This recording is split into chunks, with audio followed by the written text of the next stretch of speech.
बागियों को कहीं Bharatiya Janata party promote तो नहीं कर रही? राकेश चौधरी जी वैचारिक तौर पर हमेशा भारतीय जनता पार्टी के कार्यकर्ता रहे हैं। अच्छा, वैचारिक तौर पर रहे, फिर आम आदमी पार्टी में क्या करने आए थे जी वो? आम आदमी पार्टी में भी अपना भाग्य आजमाने आए थे और उनका अपना कोई माइंडसेट था, उनका अपना माइंडसेट था। राकेश चौधरी जिनकी ये अनफॉर्चुनेटली बात कह रहे हैं कि वो हमारे बीजेपी के कार्यकर्ता रहे हैं, शायद इनको मालूम नहीं है। वो कांग्रेस की देन है। वो कांग्रेस में थे।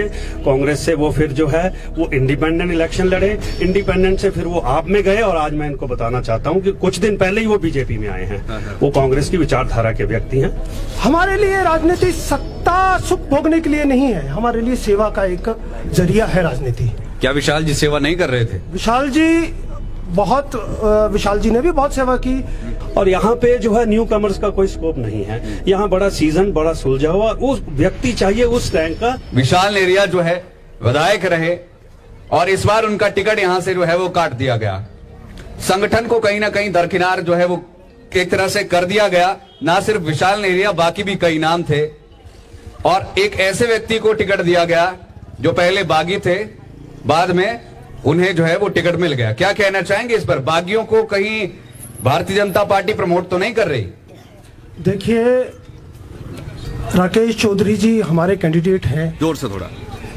इससे पहले विशाल नेहरिया जी यहाँ से एमएलए हैं, अभी तक एमएलए हैं और दोनों मिलकर विधानसभा चुनाव में काम कर रहे हैं। यहाँ पर जितने भी हमारे एस्पायरेंट्स थे, भारतीय जनता पार्टी में हर किसी को टिकट मांगने का मौका मिलता है। राकेश चौधरी जी भी टिकट मांग रहे थे, विशाल नेहरिया जी भी टिकट मांग रहे थे, सभी टिकट मांग रहे थे। आज सभी इकट्ठे मिलकर काम कर रहे हैं।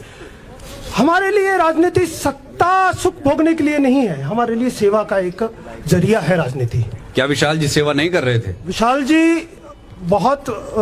जी ने भी बहुत सेवा की। स्पीकर मोड़ना। भारतीय जनता पार्टी में कार्यकर्ताओं का रोल बदलता रहता है। जैसे इससे पहले किशन कपूर जी यहाँ से लगातार विधायक रहे। किशन कपूर जी को पार्टी ने जिम्मेवारी दी कि आपको सांसद बनकर जाना है।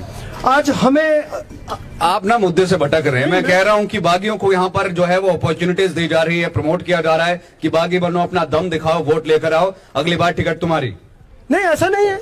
राकेश चौधरी जी पहले भी हमारे कार्यकर्ता थे और राकेश चौधरी जी भारतीय जनता पार्टी का काम कर रहे थे। बीच में कुछ बात हुई तो उसके बाद वो सब बातें जो है वो सॉर्ट आउट हो गई थी। मतलब ऐसे लोगों को है कि अपॉर्चुनिटीज है।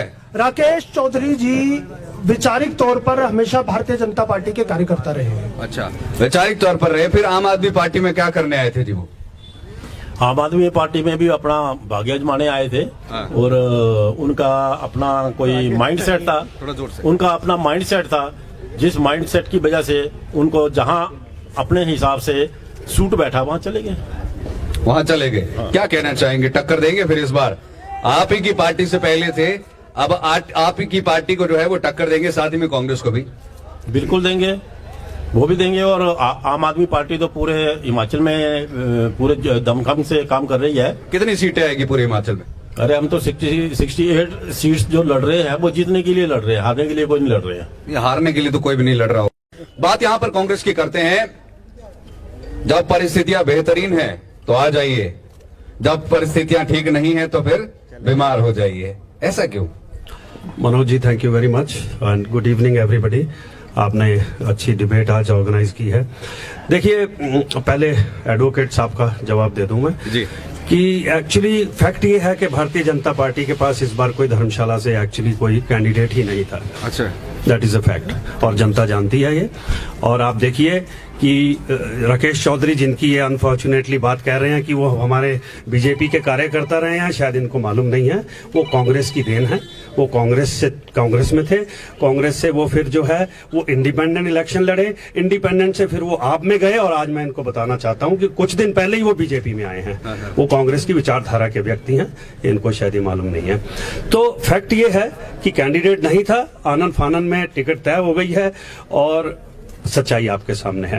रही बात सुधीर शर्मा जी की, देखिए सुधीर शर्मा जी बहुत सीजन्ड और बहुत ही सुलझे हुए व्यक्ति हैं और वो उनका कद बहुत ऊंचा है।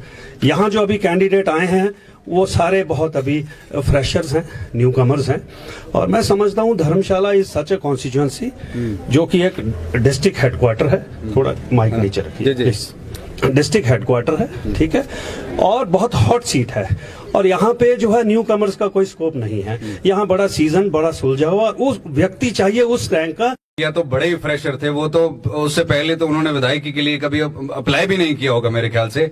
सुधीर शर्मा बैकफुट पर आ गए, विजय इंद्र करण को जो है वो अपॉर्चुनिटी मिली। नहीं, देखिए क्या होता है, वो हर चुनाव में एक माहौल होता है। और सुधीर जी ने उस वक्त ये क्लियर किया था कि मेरी हेल्थ जो है परमिट नहीं करती है, और हाईकमांड ने ये डिसीजन लिया था कि विजय इंद्र करण जी को कैंडिडेट बनाया और सबने मिलकर चुनाव लड़ा। और देखिए उपचुनाव में कभी ऐसा होता है कि उपचुनाव हमेशा टफ होते हैं, लेकिन हिमाचल ने फिर इतिहास रचा है कि उपचुनाव में, हिमाचल इतिहास है भारतवर्ष में कि हमने उपचुनाव में क्लीन स्वीप किया है।